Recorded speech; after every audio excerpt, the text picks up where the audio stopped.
भगवान कुछ ना कुछ ऐसी कृपा करता है, किसी ना किसी को ऐसा लीला ही उसकी अपरंपार है। शिव जी की बड़ी बड़ी करुणा। 4 वर्ष की सावित्री को होश आए, शिवजी स्वयं वेद का रूप रखकर मां क्षिप्रा के तट पर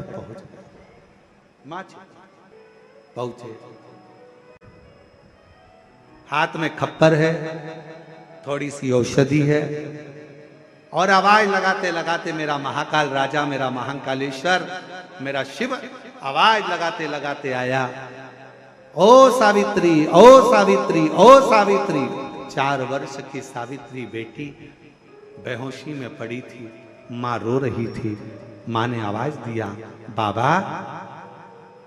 अभी एक महिला आई थी, मस्तक पर बड़ी सी बिंदी थी, लालिमा लगी हुई थी, बड़ी सुंदर सी थी। उसने कहा था मैं एक वेद को भेजती हूं, मुझे लगता है आप वेद जी हैं, आप वेद हो? मां, हाँ मैं वेद हूं। मेरी बेटी बीमार पड़ी है, उठती नहीं है, एक बड़ा भयंकर सा रोग हो गया है, स्वस्थ नहीं होती है। जल चढ़ाने की जिद करी, इसलिए मैं उसको क्षिप्रा के तट पर लेकर आई, पर क्षिप्रा का जल भरकर जब वो चली तो बेहोशी में भूमि पर पड़ी। मेरी बेटी को देख लीजिए ना बाबा। मेरे काल अधिपति महाकालेश्वर ने नजदीक में जाकर सावित्री के कानों में त्र्यंबक मंत्र कह दिया। त्र्यंबक महामृत्युंजय मंत्र को, त्र्यंबक मंत्र को। और जैसे ही त्र्यंबक मंत्र का गुणगान मेरे देव अधिदेव महादेवों ने, मेरे शंकर ने सावित्री के कानों में करा, आप और हम उस मंत्र को गुनगुनाते हैं अपने भीतर से। जो बाबा ने त्र्यंबक मंत्र सावित्री के कानों में दिया, सावित्री उठी। मां, मेरा पात्र कहां है जल का? जल्दी चढ़ो, बाबा को जल चढ़ाना है। पात्र ढूंढने लगी। पात्र उठाया सावित्री ने, छोटी सी कन्या पात्र उठाकर चली।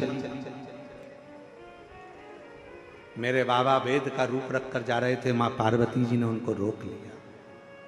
शंभू, एक छोटी सी लड़की के कानों में आपने त्र्यंबक मंत्र दिया, क्या केवल इसी लड़की के लिए? क्या इसी बेटी के लिए? केवल इसी बेटी के लिए?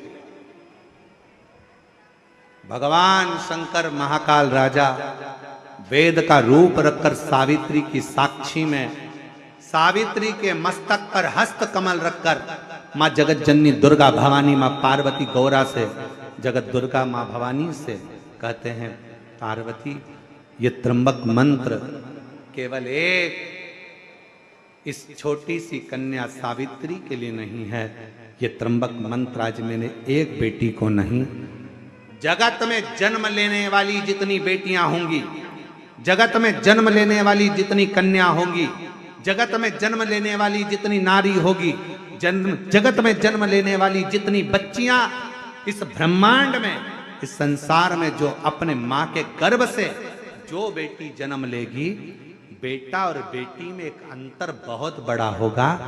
बेटा जन्म लेगा तो हो सकता है बाल्यावस्था में उसको तबीयत नरम गरम हो, पर बेटी अगर गर्भ से जन्म लेती है ना मां के, तो वो मंत्र का प्रभाव उस बेटी के जन्म से ही रहेगा।